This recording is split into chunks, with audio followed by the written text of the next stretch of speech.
Okay, here we go. Last question. Hi, my name is Matt Cook, and I come from South Dakota, where the church ladies you describe abound. And I was wondering how we could bring technology... And they make damn good casseroles. Like none other. I was wondering how we could bring technology such as Facebook and Twitter to these congregations without having them feel like they're overwhelmed, but that they still belong to that traditionalist structure. I think that's a wonderful question.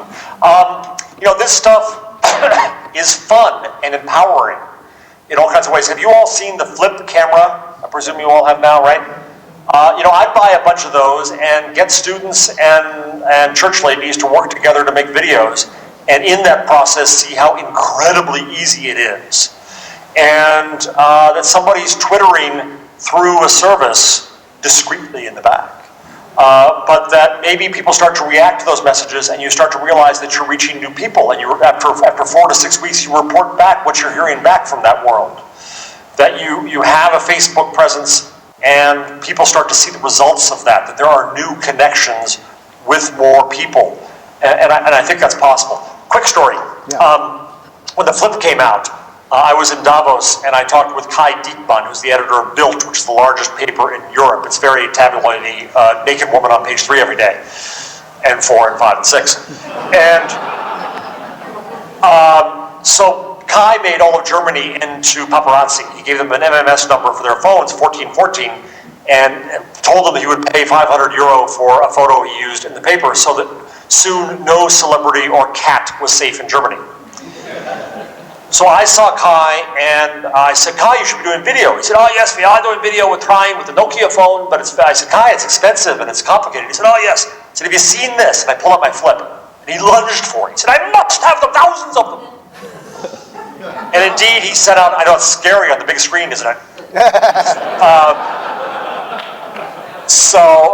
He sent out employees in New York the next day, because you couldn't buy them in Europe to get them. A year later, I see Kai. I said, Kai, what did you do with the flip? Now, mind you, when I've shown the flip to other editors, they say, oh, wow, a cheap camera for my staff. That's their instinct. Not Kai.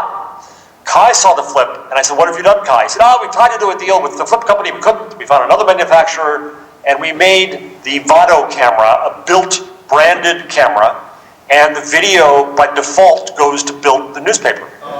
And he sold them. And he sold in 4 weeks 25,000 of these cameras.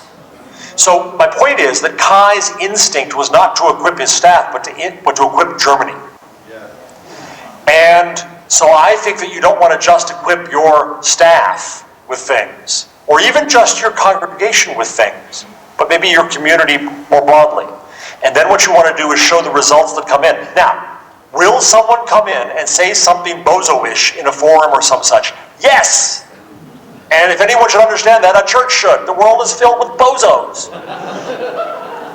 But you want to curate the best of this and say that we made a new connection in a new way. We found a new person. We answered a question. Have people go out and read things that are being discussed on the internet and add answers to them. That's what I tell my journalism students to do. Add journalistic value. How do you add ministerial value to the world around you using these new tools? And then show that to your congregation. Also give your congregation the power of these tools themselves. And you know what? It's fun. Mm-hmm. It is. Well, it gave me a second childhood. That's great. Thank you so much. We so appreciate it. You've done Thank you all. Yeah. Wish I were there. I miss Claremont. You're inspiring and inspirational. And the other side is that you have really taken a huge risk moving from, I have a friend, Father Richard Rohr, who says you basically build your tower for the first 35 years of your life, and then you jump off. You know?